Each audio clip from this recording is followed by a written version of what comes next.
গত অক্টোবরে 2 রাত 3 দিনের জন্য আমাদের ঠিকানা হয়েছিল তিনচুলের এই নেমবাং হোমস্টেতে। হোমস্টেটির পরিষ্কার পরিচ্ছন্নতা, অ্যাম্বিয়েন্স, অ্যারেঞ্জমেন্টস এবং সবথেকে বড় কথা, হোমস্টের যিনি মালিক রয়েছেন তার এবং তার পরিবারের সুন্দর ব্যবহার আমাদের সকলের মন কেড়ে নিয়েছিল।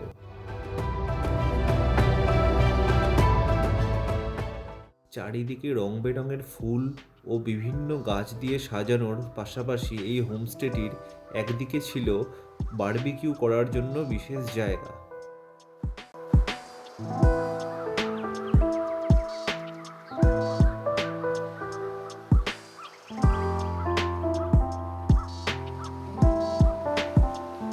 বন্ধুরা মিলে চা সহযোগে আড্ডা মারার জন্য এই জায়গাটা একদমই পারফেক্ট।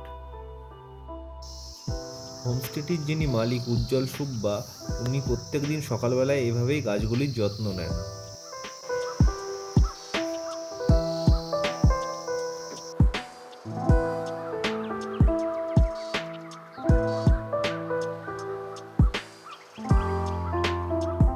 দূরের ওই কাঞ্চনজঙ্ঘাকে কাছ থেকে দেখার জন্য সকালবেলায় তিনি আমাদেরকে দিলেন একটি বাইনোকুলার।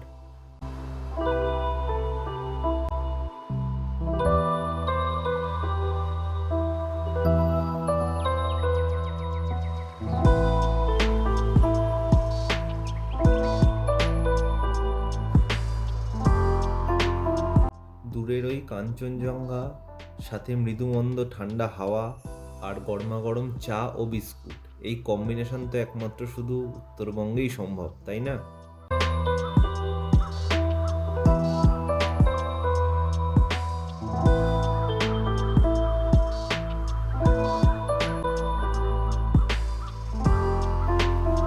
এখানে থাকলে একটা বাড়তি পাওনা হলো এই গাবদু গুবদু ভলুটা, যে আমাদের মতোই মুগ্ধ হয়ে পাহাড় দেখছিল।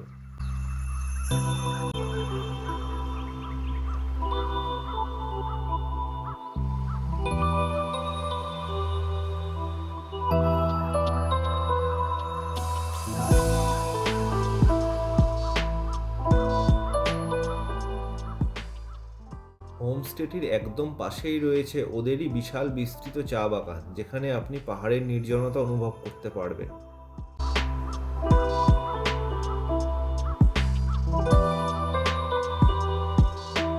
মূল ফটকের দুই পাশে সারি দিয়ে রং বেরঙের সাজানো ফুল যেন আপনাকে অভ্যর্থনা জানানোর জন্যই দাঁড়িয়ে রয়েছে।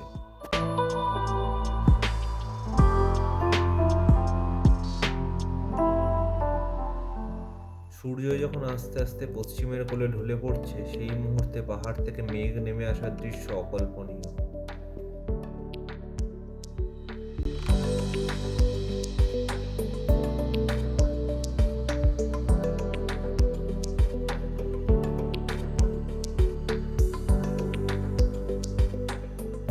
ডান দিকের ওই লাল ঘরটিতে আমাদের মনোরঞ্জনের জন্য আয়োজন করা হয়েছিল।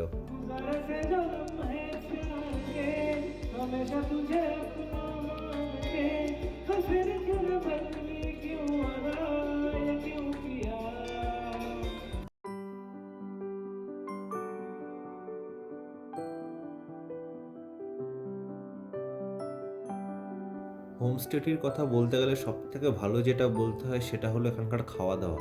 প্রত্যেক দিন আমাদের কাছে জেনে নেওয়া হয়েছিল কি কি আমরা খেতে চাই, সেই অনুযায়ী রান্না করা হয়েছিল।